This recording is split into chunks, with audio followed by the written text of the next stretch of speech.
अस्सलाम वालेकुम, मैं हूं मोहम्मद लतीफ़ और पिछली वीडियो में हमने how to prepare for examination, किस तरह से आप ख़ुद को एग्ज़ाम के लिए तैयार कर सकते हैं, प्रिपेयर कर सकते हैं, हमने उसके कुछ पॉइंट्स डिस्कस किए थे।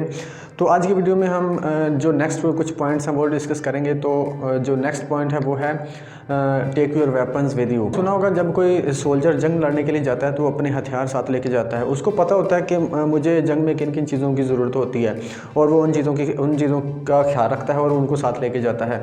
फ़र्ज़ करें अपने वो हथियार साथ नहीं लेकर जाता तो आपको पता है कि उसका अंजाम क्या होगा। तो बिल्कुल इसी तरह से आपने अपने हथियार साथ लेके जाने हैं, उनकी तैयारी कर उनको अपने हथियारों को तैयार रखना है। मिसाल के तौर पर आपके हथियार कौन से, अपने एग्ज़ामिनेशन के लिए जाना है तो आपके पास पेंसिल, रेज़र, शार्पनर अगर आपको इसकी ज़रूरत है, पेन, और उसके बाद आपकी इंक आपके पास होनी चाहिए, एक स्केल आपके पास होना चाहिए। उसके बाद अगर तो आपका जो पेपर मैथ से रिलेटेड है तो आपने कैलकुलेटर अगर अलाउ है तो कैलकुलेटर साथ लेके जाना है।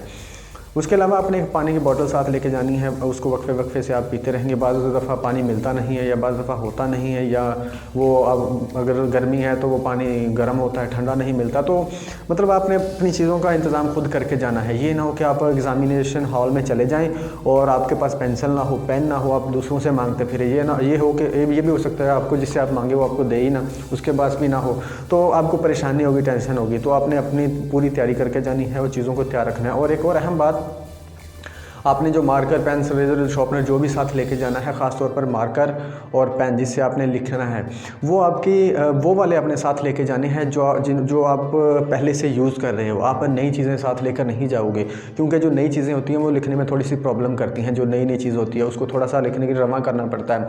तो ये ना हो कि आप ये रवा करने वाला एक्सपेरिमेंट पेपर में करने लग जाओ तो आपकी राइटिंग ख़राब निकलेगी। तो आपने ये याद रखना है कि चीज़ें वो लेनी है जो आपने पहले से यूज़ कर रखी हैं, जो आपको पहले से आपके यूज़ में है और आपके हाथ में वो कहते हैं ना कि अच्छा लिख रही हैं पहले से। तो आपने वो चीज़ें लेके जानी है ताकि आपको वो या वहाँ पर आपकी जो राइटिंग है बुरी ना निकले। उसके बाद हमारा जो नेक्स्ट पॉइंट है वो है मैनेज योर एंग्जाइटी। आपने देखा होगा कि जब भी आप का कोई ख़ास मौका आता है या एग्ज़ाम, हम यहाँ पर एग्ज़ामिनेशन की बात कर रहे हैं तो एग्ज़ाम की बात करेंगे कि जैसे ही आपका एग्ज़ाम आता है आपको पता चलता है कि इस दिन मेरा पेपर है, या पेपर वाले दिन आपको थोड़ी सी आपको पेपर से पहले टेंशन होती है, परेशानी होती है, अजीब सी ना बेचैनी सी फील होती है। उसको जो हमारे नफ्सियात उन्होंने उसको एंग्जाइटी का नाम दिया है। उसको पेपर एंग्जाइटी या टेस्ट एंग्जाइटी भी बोला जाता है कि पेपर से पहले आपको एक ख़ास तरह की टेंशन या बेचैनी सी लगी रहती है कि पता नहीं क्या होगा, कैसे होगा। वो कहते हैं कि वो उस एंग्जाइटी, वो परेशानी जो होती है उसको एंग्जाइटी बोला जाता है। एंग्जाइटी क्या होती है? एंग्जाइटी होती है कि फ्यूचर का जो डर होता है, खौफ होता है मुस्तकबिल का कि पता नहीं क्या होगा, वो एंग्जाइटी होती है। तो आपने उसको मैनेज लाजमी करना है। अगर आपने उसको मैनेज ना किया तो वो आपके लिए वो कहते हैं ना नुकसानदेह साबित होगी, क्योंकि अगर वो ज़्यादा ही हो जाए तो फिर वो आपको पेपर में आपका दिमाग उलट जाता है, आपको समझ नहीं आती क्या करना है, कैसे करना है। तो वो एंग्जाइटी होना, वो डर और खौफ होना एक नॉर्मल बात है। हर बंदा उसको एक्सपीरियंस करता है, हर बंदा उसको फील करता है। तो उस चीज़ की टेंशन नहीं लेनी कि ये मेरे साथ क्यों होता है। वो हर बंदा फील करता है, वो नॉर्मल है। आपने उसको मैनेज करना है। उसको ख़त्म नहीं किया जा सकता, उसको कंट्रोल नहीं किया जा सकता, आप उसको मैनेज कर सकते हो। मैनेज किस तरह से कर सकते हो? आप खुद को वो कहते हैं ना पॉजिटिव सेंटेंसेस बोल सकते हो, खुद को हौसला खुद दे सकते हो कि यार कुछ नहीं होता, पहले भी तो इतने एग्ज़ाम दिए हैं मैंने, कुछ नहीं हुआ, वो भी गुजर गया, ये भी गुजर जाएगा। तो एंग्जाइटी ख़त्म करने के लिए एक्सरसाइज है बहुत कमाल की, डीप ब्रीथिंग। आप डीप ब्रीथ करके वो एंग्जाइटी कम कर सकते हो। और अल्लाह ताला से वो कहते हैं ना सब अल्लाह ताला पे छोड़ दो, जो होगा देखा जाएगा। इस तरह के सेंटेंस आप जो पॉजिटिव सेंटेंस है वो बोल के एंग्जाइटी को कंट्रोल कर सकते। तो आपने इसको इस तरह से मैनेज करना है। अगर आप मैनेज कर लोगे तो अच्छी बात है, अगर मैनेज नहीं करोगे तो आपको इसका नुकसान होगा।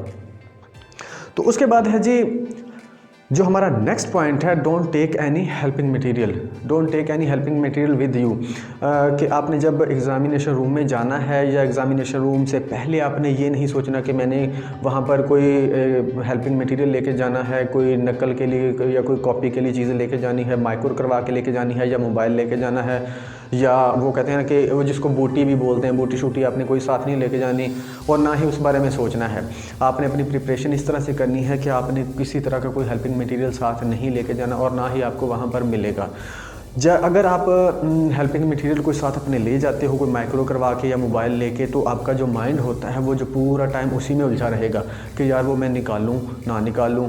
वो जब भी आपके पास से कोई निगरान गुजरेगा आपको डर होगा कि यार मैं पकड़ा ही ना जाऊं। तो आपका जो माइंड होगा ना वो उसी तरफ उसका फोकस होगा। जो आपने आंसर्स लिखने हैं, जो आपने याद करके जो आपको याद है वो भी सही से आप नहीं लिख पाओगे। तो आपने कोशिश करनी है कि हेल्पिंग मटेरियल कोई भी साथ ना लेके जाओ। इसका और भी ये है कि आप खुद को भी अगर लेके जाओगे तो इससे उससे आप ख़ुद को भी धोखा दे रहे हो, अपने वालिदैन को भी धोखा दे रहे हो। तो वो कहते हैं ना कि आप 2 नंबरी करके एग्ज़ाम पास कर रहे हो, तो इसका आपको हर तरह से नुकसान ही है। तो आपने कोशिश करनी है कि कोई भी हेल्पिंग मटीरियल आप अपने साथ ना लेके जाओ। और दूसरी जो अहम बात यह है कि अगर आपने एग्ज़ाम से पहले ये सोचा कि मैंने हेल्पिंग मटीरियल साथ लेके जाना है, तो आपका जो माइंड होगा उसमें ये बैठ जाएगी कि यार कोई नहीं, हेल्पिंग मटीरियल साथ लेके जाना है तो दफ़ा करो पढ़ने को। आपने ये सोचना ही नहीं है कि मैंने कोई हेल्पिंग मटीरियल साथ लेके जाना है। जब आप ये सोचोगे कि यार मैंने कुछ भी साथ नहीं लेके जाना, तो आपका जो माइंड होगा वो मतलब आपको बोलेगा यार पढ़ लो, ये तैयार कर लो, वो आपको तैयारी करवाएगा। ये माइंड की साइंस है। मैंने आपको पहले भी बताया कि माइंड की साइंस है। अपने माइंड को जो आपने उसमें एक दफ़ा बिठा दिया, उसने उसी पर अमल करना है। तो ये हैं सारे जी पॉइंट जो हमने डिस्कस किए हैं, how to prepare for examination, किस तरह से आपको खुद को एग्ज़ाम के लिए तैयार कर सकते हो। तो आई होप कि आपको इससे ज़रूर फ़ायदा होगा। इनको जहन में बिठा ले और इन पर आपने अमल भी करना है। तो मिलते हैं नेक्स्ट वीडियो में, तब तक के लिए अल्लाह हाफिज़।